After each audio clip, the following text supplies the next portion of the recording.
So I just been to a bio bazaar, which is like a farmer's market, and it's just so heartwarming. There was so much natural stuff, so much stuff that is in such alignment with nature, so much alternative medicines. It's just such a beautiful place for me. Just I'm so grateful for it. Of course, it's winter, so there's not that much fresh food, fresh fruit, fresh vegetables. So I'm reading more about eating in alignment with the seasons. So eating only things that are seasonal. So it's more complicated because with winter you usually have to prepare the stuff in summer and just keep it in that form until winter. So it's about fermentation, pasteurization, all these kinds of preserving food in the most natural way possible.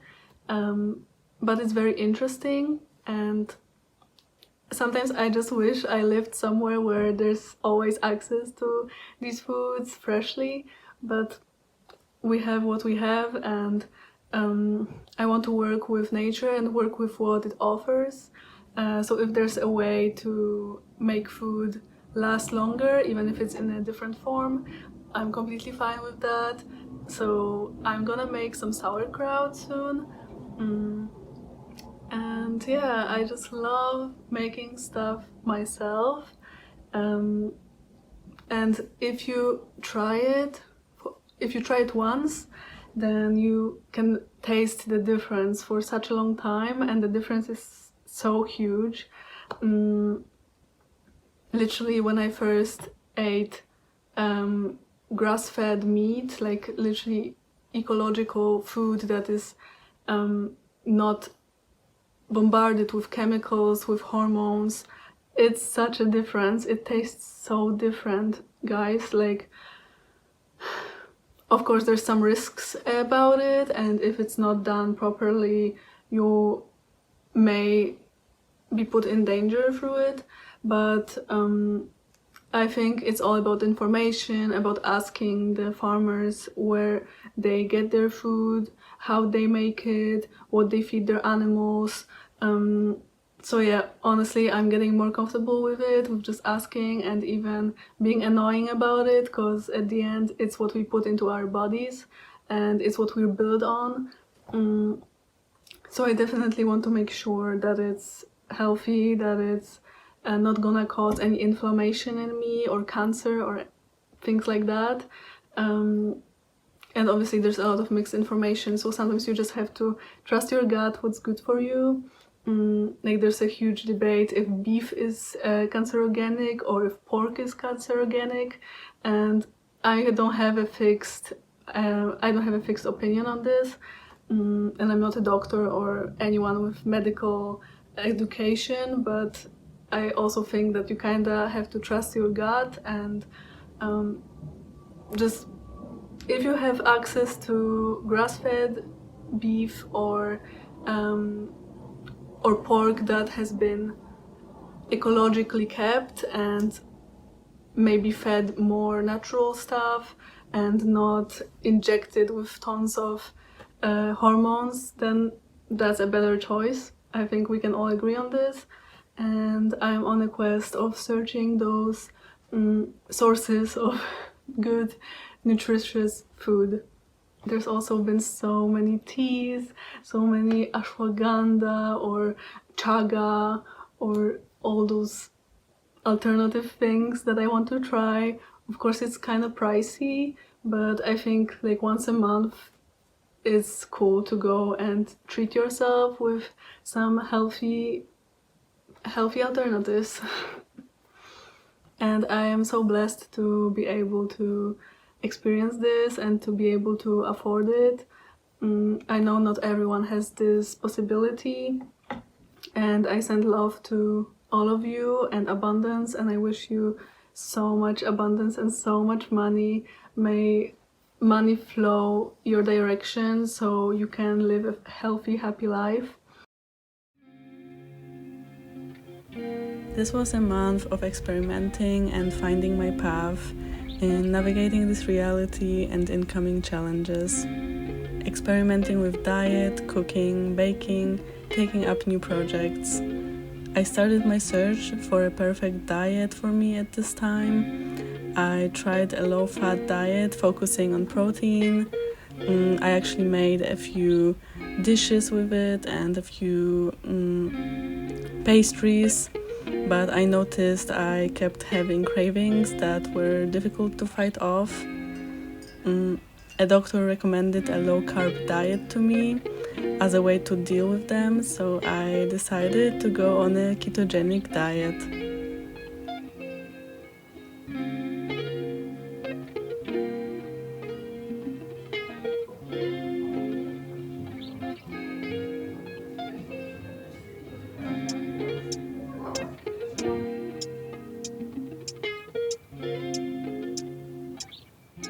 Hello, my beautiful souls. So this is my 1 week update on my keto journey. So I've been on keto for a little bit over a week now, and I have to say it's better than I thought. So I've been hearing about keto for the past month maybe, and I started getting very much interested in it because a lot of people were saying it's just eggs and mayo, and that sounded crazy to me. So I decided to look into it and maybe try it for myself. And yeah, I started it. I have to say I cheat a little bit because I sometimes eat like a meal that has some carbs. Of course, in this diet there is like I think 80% fat, 20% protein, and 10% up to 10% of carbs. So sometimes I would eat a meal that has oats or some bread, but I definitely cut out all the pastries and all the sweets, candy. So yeah, and I don't eat potatoes anymore, which is a pain, and pasta. I love pasta. But yeah, I've been trying a lot of recipes from the internet, and I have to say they are pretty delicious and pretty filling. So I'm never really hungry. I'm actually very filled with them because they're so fatty. So the past few months I've been struggling with some rapid weight gain, which was completely new to me because I was never someone that would eat a lot. I would only eat because I have to. So this was definitely something new and unexpected, and it got me a bit worried. But yeah, I just couldn't resist sweets. I had such sweets cravings.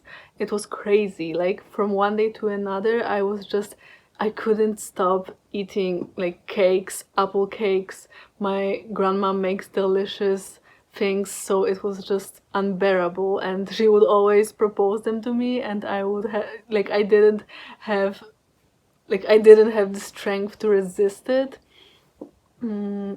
So yeah, now I'm on keto, and it's going pretty well, I have to say. Maybe it's placebo, but I do feel like my pants aren't as tight anymore. So yeah, keto mostly focuses on fats. The point is to switch your body from primarily burning carbs into primarily burning fats, because fats can sustain your body for a longer time, and you don't burn through them as fast as through carbs. So for example, if I eat a very fatty meal, I won't feel hungry for much longer than if I ate a lot of carbs. And a lot of people on keto, even though they're eating tons of fats, they lose weight, which is so cool and so crazy. So yeah, most of my meals contain avocado, eggs, a lot of meat, bacon, chicken, pork, beef. I use ghee that is made from butter to substitute oil. On my pants, it's apparently way healthier. But I have to say that my cravings did stop. I don't feel as much of a need for sweet stuff anymore. I don't know if it's thanks to the diet or some placebo effect, but that's definitely cool and beneficial for me. I think I'm just so full with those meals that I don't need anything more. And I also heard from a doctor that when you eat a lot of sugar, it spikes up your insulin, and then you crave even more sugar. So you are basically never satisfied. Of course, this can be linked to some insulin problems with insulin production, diabetes, things like that. So always make sure to cross these issues out before starting any diet, and listen to the signs from your body, because it's always telling us when there's something wrong with it. But yeah, definitely, this is not any health advice, this is not medical advice, I'm not a professional, so definitely don't take this as an all help remedy. Everybody is different, and maybe mine is better on this diet and yours will be better on another diet or with no diet. This really depends on the person. But yeah, I'm just trying this out for myself, and I'll keep you guys updated.